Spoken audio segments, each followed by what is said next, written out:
Hello, and I'm going to give you a quick tutorial on how to put a background or add a blur to your Google Meet. So this is before you even join the meeting. This is helpful as the teacher. You can also tell your students how to do this.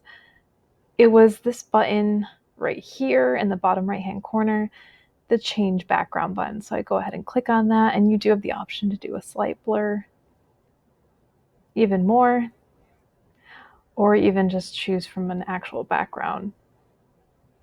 You can even upload your own image, which is really cool. Now, if you're already in a meeting and you decide that you wanted to add a blur,